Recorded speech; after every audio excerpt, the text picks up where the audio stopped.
Olá pessoal, tudo bom? Estamos de volta e nessa videoaula nós vamos falar sobre o tecido muscular. Vamos iniciar falando sobre as características gerais desse tecido e sobre o tecido muscular esquelético.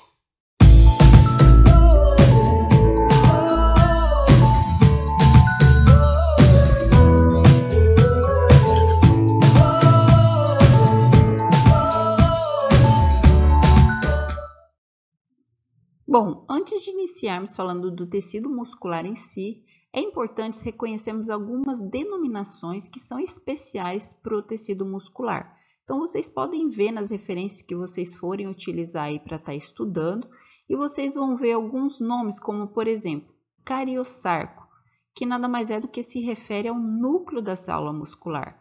Isso porque, essa terminologia sarco se refere a músculo. Sendo assim, nós temos o sarcossomo, que nada mais é do que a mitocôndria da célula muscular, o sarcolema, que se refere à membrana plasmática, o sarcoplasma, que se refere ao citoplasma, e o retículo sarcoplasmático, que nada mais é do que o retículo endoplasmático. Tecido muscular, Quando a gente pensa nesse tecido, nós sabemos que esse é o principal componente aí dos músculos. Sendo assim, ele tem uma função principal que é de movimento do nosso corpo. Mas o tecido muscular ele não está presente só nos movimentos, externos aí de correr, pular, dançar. Também está presente em algumas estruturas internas, em órgãos internos do nosso corpo, no qual nós temos aí músculos que mudam o tamanho e forma de alguns órgãos, como por exemplo, dos vasos sanguíneos e do nosso intestino. Então, o tecido muscular, ele tem uma origem embriológica do mesoderma e ele é composto por células que são alongadas, sendo que essas células alongadas, ela tem a principal característica, que é a característica do tecido muscular, que é a presença de miofilamentos citoplasmáticos que permitem a contração. Então, quando a gente pensa em tecido muscular, a primeira coisa que nos vem à mente é contração. E essa contração, ela é devida à presença desses miofilamentos que nós encontramos aumentados nas células musculares, que são os miofilamentos de actina e de miosina. No caso, nós temos várias células no nosso corpo que possuem esses miofilamentos, a maior parte das nossas células tem, mas nas células musculares, esses miofilamentos, eles estão em bem maior quantidade e estão organizados de uma forma mais complexa. Outra característica do tecido muscular é a presença de pouca matriz extracelular. Então, quando nós falamos de tecido muscular, nós sabemos que nós temos 3 tipos de tecido muscular. Nós temos o tecido muscular estriado esquelético, o tecido muscular estriado cardíaco e o tecido muscular liso. Percebam que, tanto o esquelético como o cardíaco, ele tem algo em comum, que é a presença das famosas estriações.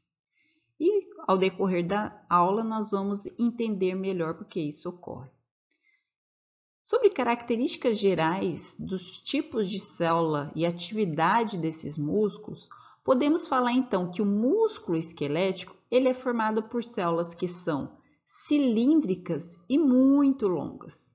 Se nós pensarmos em alguns músculos do nosso corpo, como por exemplo quadríceps, nós vamos ver que ele é um músculo grande e existem células ali que têm de 30 centímetros ou mais de comprimento. São células, devido ser células grandes, muito longas, são células que apresentam aí vários núcleos, são multinucleadas. E esse núcleo se apresenta de maneira lateralizada com a presença das estriações transversal. Então, aqui nós vemos um corte na longitudinal, que nós conseguimos visualizar essas estriações e vários núcleos nessa fibra muscular. E aqui um corte transversal, em que nós vemos que esses núcleos eles se apresentam de uma forma lateral na célula. Quanto ao músculo cardíaco, também temos aqui a presença de células alongadas, mas não são tão grandes como as células musculares esqueléticas. E aqui essas células também elas possuem ramificações. Aqui nós temos a presença de um ou dois núcleos, que aqui já apresenta-se de uma forma central. Também temos a presença de estrias, né? E essas estriações, essas células musculares cardíacas têm como principal característica a união dessas células por meio de estruturas que vamos ver logo mais, que são os discos intercalares. Já as células, né, o músculo liso, possuem células que são menores, fusiformes, com núcleo único e central quando visualizamos, né, num corte transversal. E a principal característica é que essas células, esse músculo, não possui estrias transversais. Quanto à atividade desse músculo, né, então temos que a célula muscular, o músculo esquelético, ele tem uma contração forte, assim como o músculo cardíaco. Já essa contração ela não é tão eficiente nas células musculares lisas, que tem uma contração mais lenta. E a gente vai ver que é devido à forma como essa contração se dá, no qual aqui a gente tem a presença dessas estriações que formam unidades funcionais específicas de contração. Quanto à atividade, então nós temos o músculo esquelético tem uma atividade que é descontínua, né, por ter um controle voluntário, ou seja, nós controlamos quando nós queremos dançar, correr, pular, isso tem um controle voluntário e isso permite então que os movimentos eles podem ser descontínuos, né, você não corre para sempre, enfim. Já no músculo cardíaco, esses movimentos são contínuos, né, e isso é muito bom se a gente pensar que o nosso coração, que é onde nós encontramos, né, o músculo cardíaco, ele precisa bater aí por toda a nossa vida. E tem um controle involuntário, já que você não controla, né, os batimentos do seu coração. Já o músculo liso, ele possui, além de uma contração lenta, ele tem então um controle involuntário, né? Esse músculo é o músculo que está presente nas nossas vísceras, né, nos órgãos internos ao nosso corpo, então nós não temos controle sobre esse músculo. Assim como não temos controle no músculo cardíaco, mas temos controle no músculo esquelético. Vamos iniciar e nessa aula nós vamos dar enfoque e conversar sobre o tecido muscular esquelético. Então, uma terminologia que é muito comum, né, é a gente usar, ao invés de células musculares, o termo fibras musculares, justamente por se tratar de células alongadas, né, e bem compridas. Como eu falei para vocês, são células multinucleadas, em que o núcleo ele se apresenta na periferia das células, e essas células elas variam muito de tamanho, sendo que alguns músculos, né, as fibras de alguns músculos, como por exemplo o músculo sartório, pode até ter 1 metro de comprimento, enquanto as fibras do músculo estapédio que a gente encontra na orelha, ele tem apenas milímetros de comprimento. O tecido muscular esquelético ele é muito vascularizado e uma característica própria do esquelético é a presença de membranas de tecido conjuntivo que envolvem essas fibras musculares. Então, nós temos a presença de 3 membranas, o epimísio, o perimísio e o endomísio. O epimísio, ele recobre o músculo inteiro, é a membrana mais externa, né, e mais espessa de tecido conjuntivo que nós temos. Já internamente, recobrindo apenas feixes de fibras, nós temos o perimísio. E recobrindo cada fibra muscular, nós temos uma camadinha de tecido conjuntivo bem fina, que é o endomísio. Então, aqui nós vemos a imagem, né, em que nós temos aqui um músculo. O músculo é formado aí por feixes de fibras musculares e esse músculo é envolto por várias camadas de tecido conjuntivo. Então, nós temos o epimísio, que é uma camada de tecido conjuntivo mais espessa, que reveste todo o músculo. Então, reveste vários feixes, ou também chamados de fascículos musculares. Mais internamente, envolvendo cada feixe de fibras musculares, nós temos o perimísio.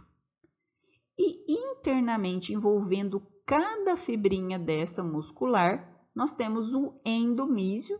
E aqui à nossa esquerda nós temos uma microscopia eletrônica mostrando essa fina camada de tecido conjuntivo que envolve aí cada fibra muscular.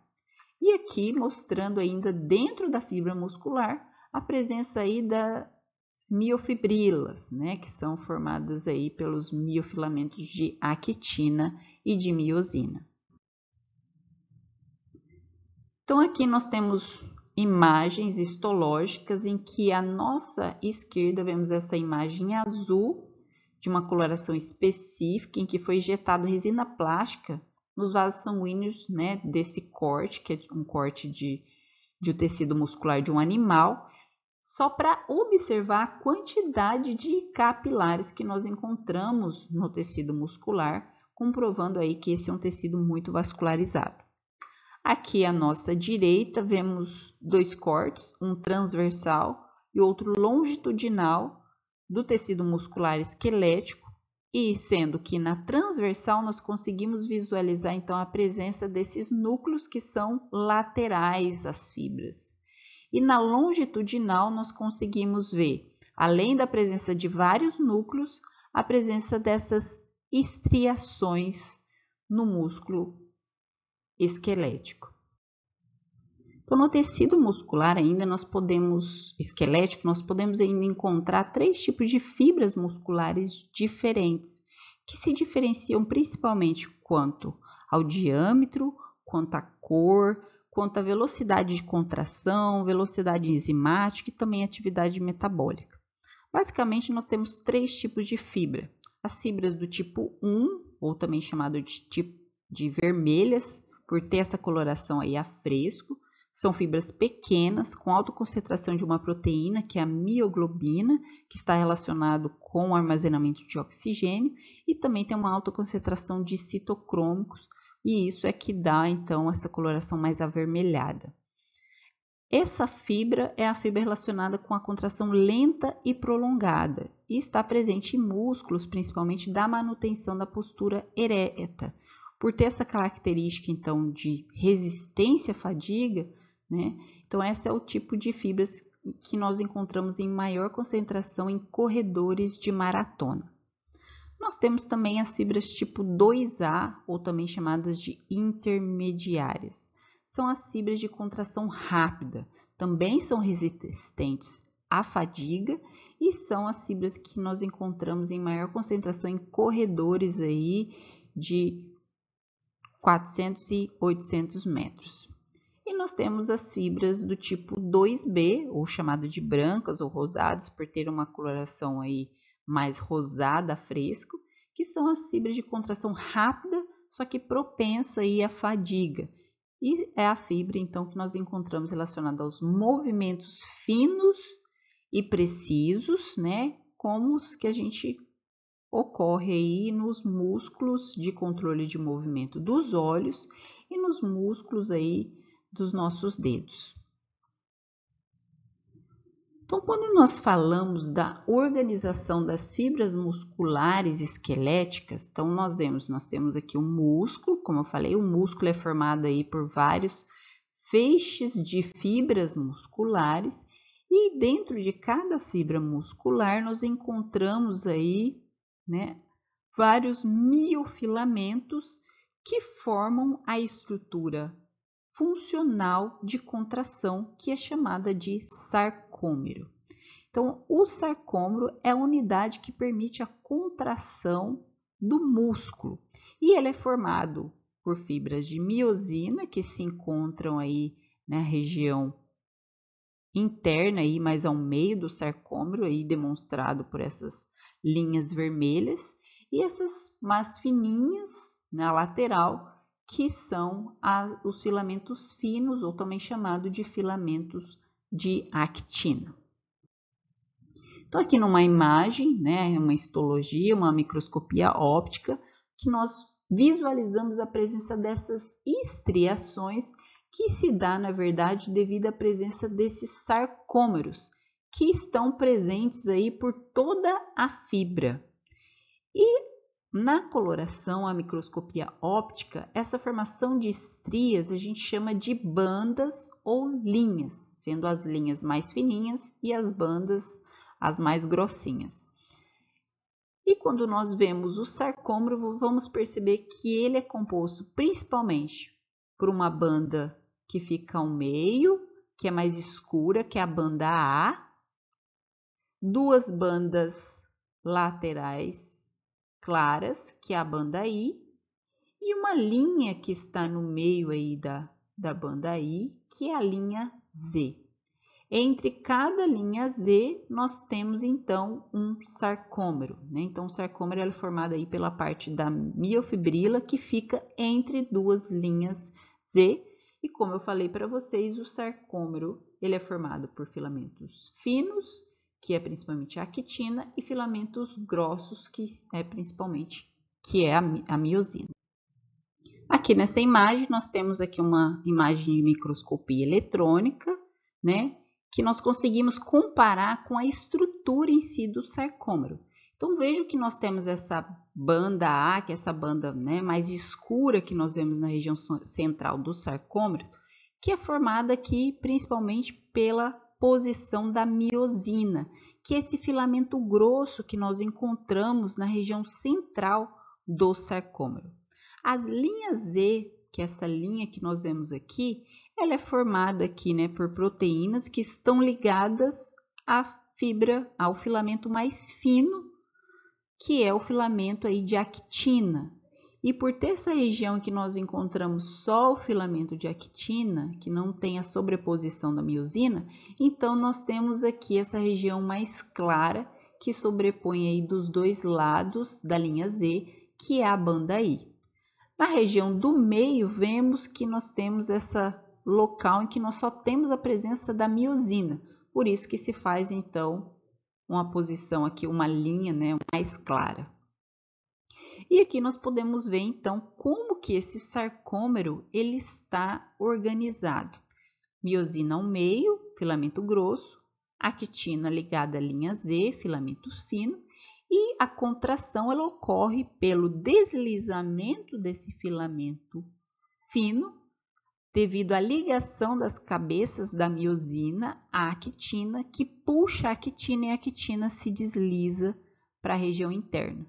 Quando ela se desliza, você tem um encurtamento desse sarcômero e você tem, então, a contração. Aqui uma outra imagem mostrando novamente essa banda A, né, com a linha H, a linha Z. E aqui eu chamo a atenção para uma estrutura que é a tríade. O que é essa tríade? Essa tríade é uma rede de 3 túbulos que nós encontramos aqui entre a banda I e a banda A, basicamente aqui, né, no meio da linha Z. Essa tríade é um complexo de 3 túbulos, um túbulo T e 2 expansões do retículo sarcoplasmático. Aqui eu já adianto que o retículo sarcoplasmático, dentro da célula muscular, ele serve de armazenamento de cálcio, que é um íon extremamente importante para o início da contração muscular. E aqui nós temos os miofilamentos, né? Miofilamento fino, que vocês vão ver que tem como principal componente a actina, Mas não é só a actina que nós encontramos nesse filamento fino. Ela é composto também pela tropomiosina e a troponina. E já o filamento grosso, ele é formado por várias moléculas de miosina. Bom, e aqui falamos o que é essa tríade, esse sistema de túbulos, né, transversais, que é chamado de sistema T. Esse sistema T nada mais é do que esses túbulos em amarelo que nós encontramos penetrando aí todas as miofibrilas aí que nós encontramos dentro do citoplasma da fibra muscular. E esse sistema T ele tem a função de que a contração, né, o estímulo, quando ele chega no músculo, ele percorra todas as fibras e todas as miofibrilas dessa unidade de uma forma uniforme, para que a contração ela ocorra uniformemente em todas essas unidades. Então, ela forma uma rede de invaginação tubular, que percorre aí todo o citoplasma da fibra, e está envolvendo aí principalmente, como eu mostrei no slide anterior, uma junção aí, as junções da banda A e a I, ali na região da linha Z principalmente, e ela fica, nós temos aí do lado de cada túbulo T uma expansão, né, na verdade duas expansões do retículo sarcoplasmático, permitindo então a transmissão da despolarização dos túbulos T para o retículo sarcoplasmático. Então, nós vamos ter a chegada do estímulo, né, no músculo através da placa neuromotora, que é a região que nós temos, né, de contato do terminal axonal de uma fibra motora, que vai então estimular esse músculo. E esse estímulo, essa despolarização, ela percorre rapidamente todas essas estruturas internas, né, das miofibrilas, permitindo que a despolarização ela chegue uniformemente a todas essas unidades. Quando essa despolarização chegar nesses locais, ela vai estimular o retículo sarcoplasmático, que aqui está mostrado por essa rede tubular em azul, envolvendo aí nessas as miofibrilas. Então, chega o estímulo, estimula o retículo sarcoplasmático libera cálcio no citoplasma e daí nós vamos ter início a contração. Aqui então falando dos filamentos grossos, né, que é composto aí por várias moléculas da miosina, especificamente miosina 2. Então, uma molécula de miosina ela é formada aí por uma cauda, né, e duas cabeças, e essa molécula então ela se une formando então o filamento grosso da miosina.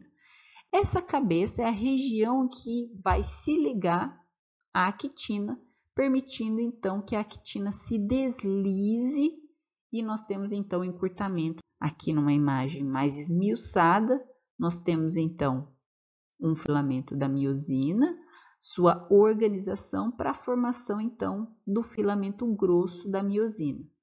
Aqui uma molécula, então nós percebemos aqui o sítio de ligação da actina, o sítio de ligação do ATP, que é fundamental para que ocorra a contração, e as proteínas que nós encontramos então formando essa molécula. Já quanto aos filamentos finos, como eu falei brevemente, não é formado apenas por actina. Lógico, a actina, né, na verdade, os monômeros de actina são os principais componentes desse filamento, mas nós também temos, né, a tropomiosina, que são esses filamentos em amarelo, e a troponina, formada aí por 3 subunidades, que se organizam formando o filamento fino.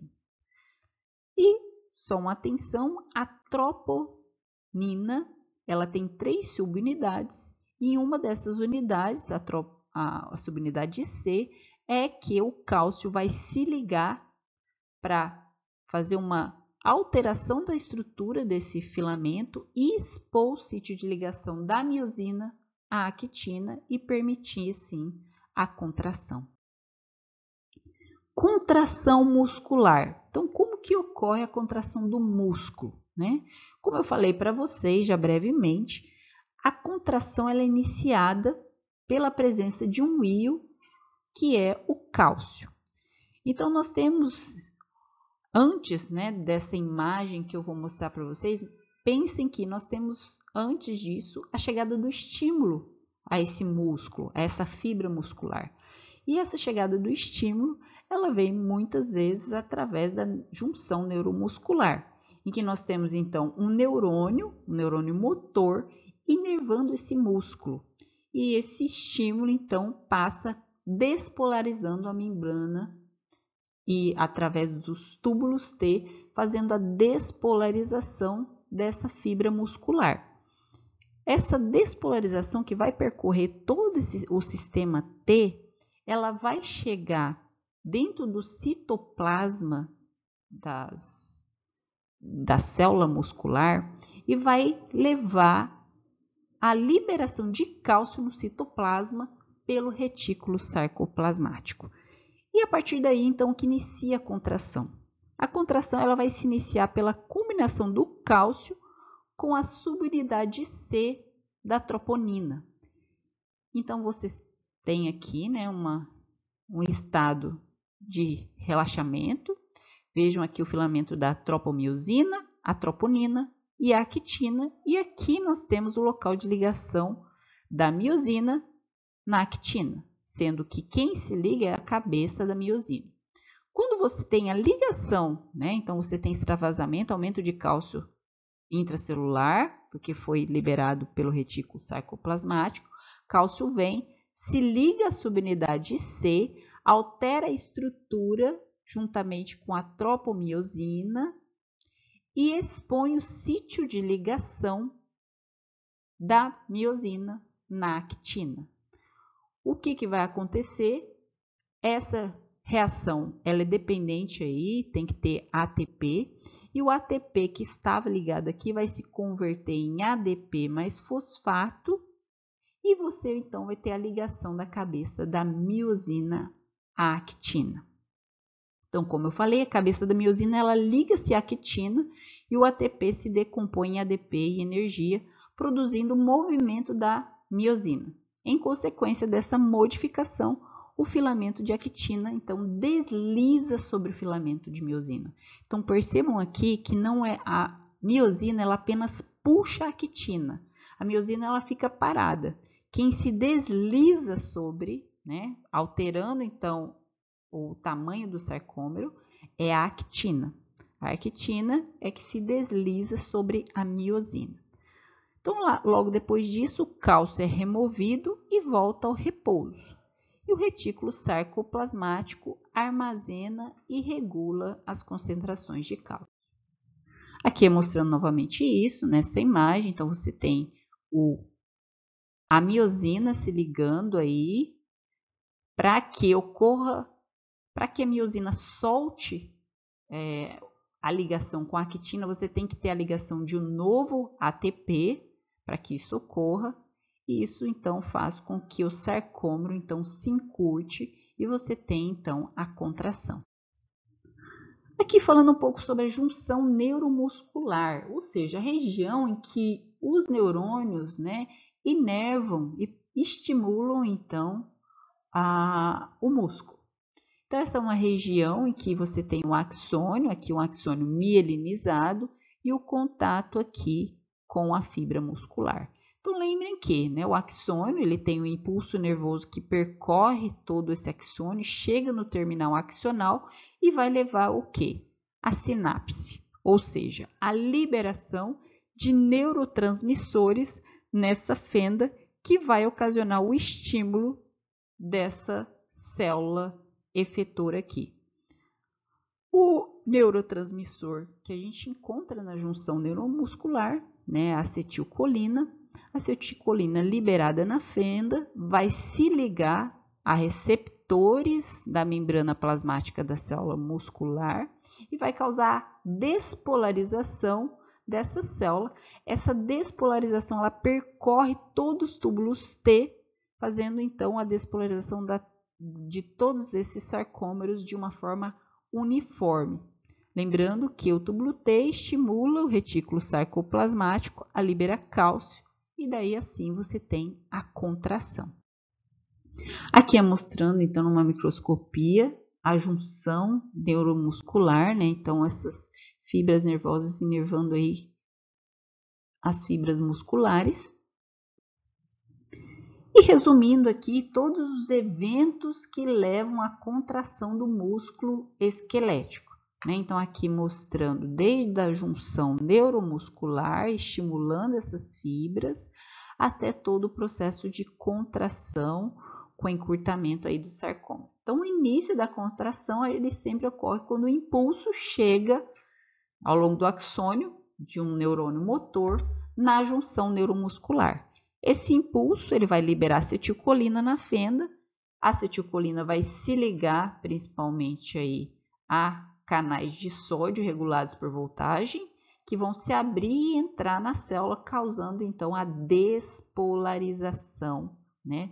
Que vai percorrer aí todos os túbulos T. Então a despolarização ela vai se propagar pela membrana e vai se continuar através das membranas do túbulo T, quando chegar em estruturas que nós chamamos de proteínas sensoras de voltagem, que fica na membrana do túbulo T, essas proteínas elas vão mudar sua conformação e vai fazer com que o túbulo T, então, estimule o retículo sarcoplasmático, né, a liberar cálcio no sarcoplasma. Então, daí você tem a liberação de cálcio no citoplasma da célula muscular e, diante disso, o cálcio se difunde aí para os miofilamentos, se liga à porção C da troponina e você tem o início, então, da contração muscular.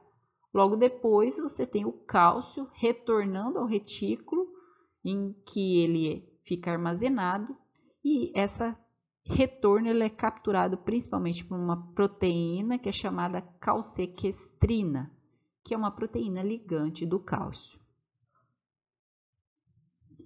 Quanto ao reparo e cicatrização, né, e renovação das células, das fibras musculares esqueléticas, a gente sabe que o músculo esquelético ele tem uma baixa capacidade de regeneração. Mas existem algumas células que nós encontramos dentre as fibras musculares que são as células satélites e que possuem uma capacidade de se diferenciarem em células musculares esqueléticas, já que essas não conseguem então se dividir. Bom, pessoal, essas foram as referências que nós utilizamos para essa videoaula. Bom, pessoal, espero que tenham gostado. Se vocês gostaram, então deem um curtir, se inscrevam no canal e continue conosco aí nas próximas videoaulas.